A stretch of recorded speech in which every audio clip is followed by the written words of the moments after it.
For years, we have placed our trust in those we elected to serve us. We entrusted them with our hopes, our futures.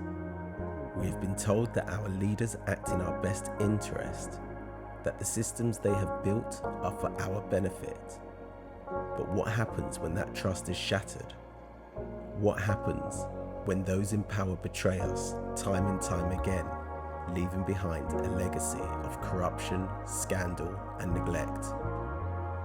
From the colonial promises of the past to the corrupt practices of today, one thing remains clear: the government has failed its people.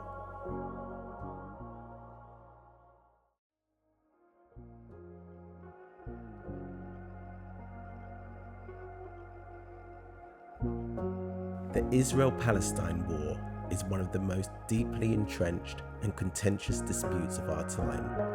It has lasted for decades, claiming the lives of thousands and creating an ongoing humanitarian crisis. The reality is that Britain made promises to multiple parties that it could not fulfill. This decision sowed the seeds for the Israel-Palestine conflict, leading to mass human suffering, displacement, and instability.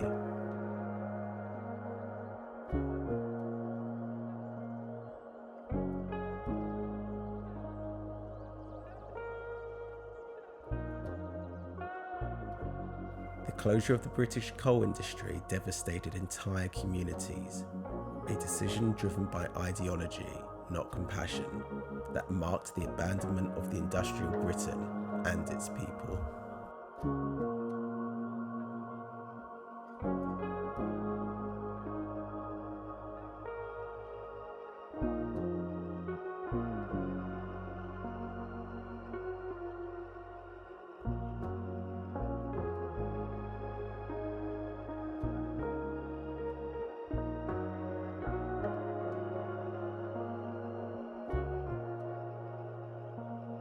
For decades, victims of child sexual abuse were silenced, while those in power looked the other way. Investigations were buried, evidence ignored, and accountability avoided.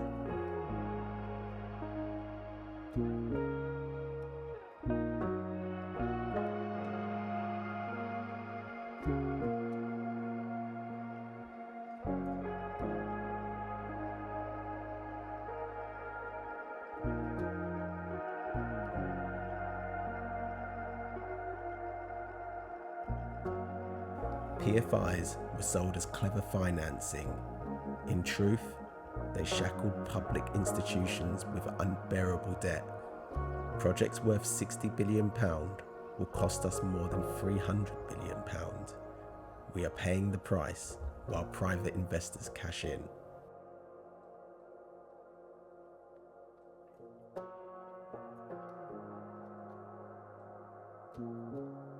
We were led into an illegal war under false pretenses.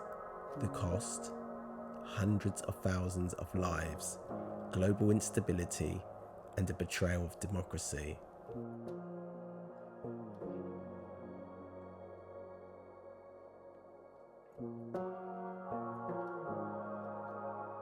When the Daily Telegraph exposed MPs using public funds for second homes, luxury items, and personal profit, the trust in Parliament crumbled. £1.3 million had to be repaid, but that was just the surface.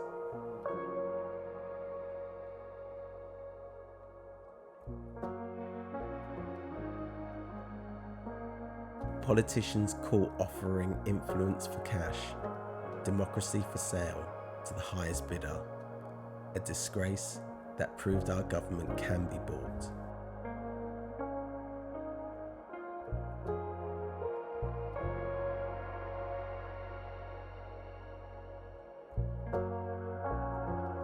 Austerity was not just bad economics, it was moral failure. While billionaires flourished, millions were plunged into poverty, and vital public services were dismantled.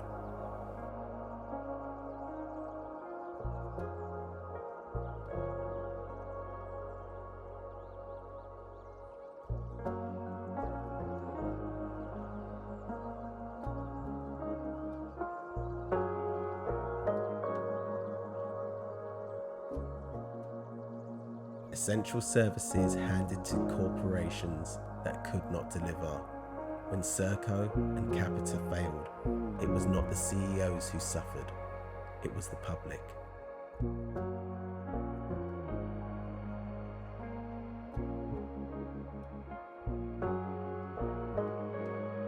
Disguised as reform, the 2012 Act began the quiet privatisation of our NHS.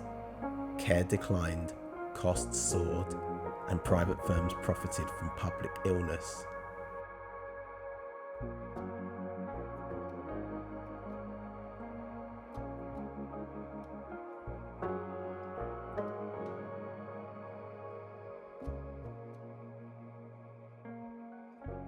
A punitive policy that targeted the poor for simply having a spare room, cruel, unnecessary, and deeply regressive.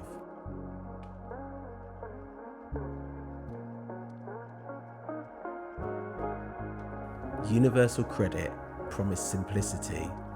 Instead, it brought chaos, decay, hardship, and hunger.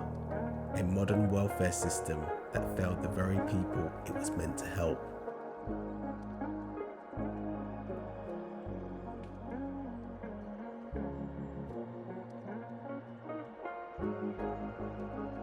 "72 lives lost, needlessly.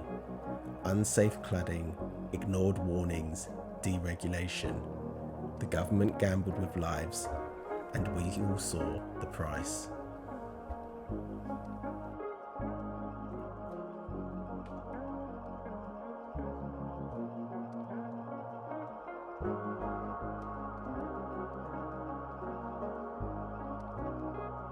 British citizens, many who had lived here for decades, wrongfully detained, deported, and stripped of their rights.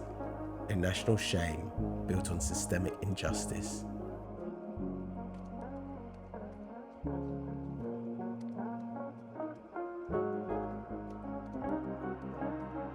Over 700 postmasters were falsely accused due to a faulty IT system, innocent lives destroyed, and justice delayed for decades.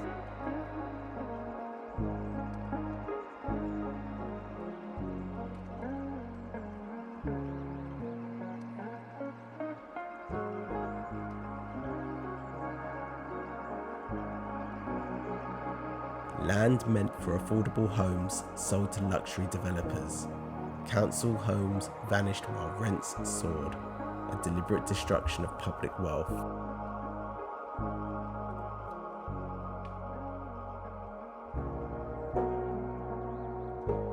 Billions handed to government friends in no-bid contracts. Faulty PPE, unusable stockpiles, while frontline workers begged for protection. A national emergency exploited for profit.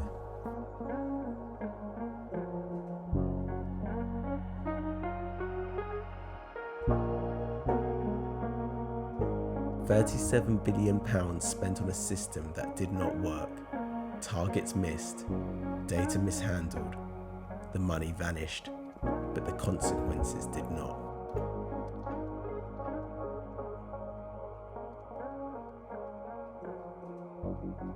From £32 billion to over £100 billion, HS2 has become a monument to failure. Communities uprooted, budgets exploded, and promises broken.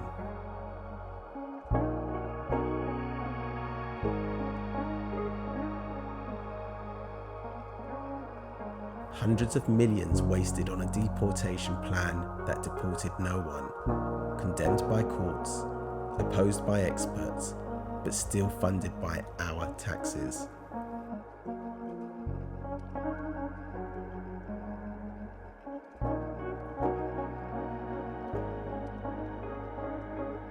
In 2025, the government introduced sweeping reforms to the personal independence payment system, aiming to reduce welfare spending by £5 billion annually by 2030.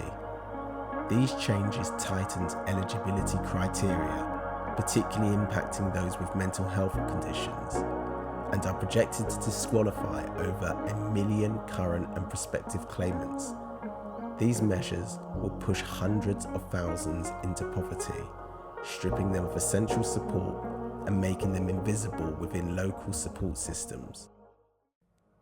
In every one of these moments, we see a common thread: a government that failed to lead with integrity, a system that put its interests before the people's. This is not leadership, this is the decay of democracy, and you, the people, deserve better. We need leadership that serves the people, one that is accountable, transparent, and focused. We need a leader who is intolerant of incompetence and rejects the culture of indulgence and greed. The time for change is now. We cannot afford more excuses. Do not tolerate another penny of your hard-earned money being wasted by a disloyal government.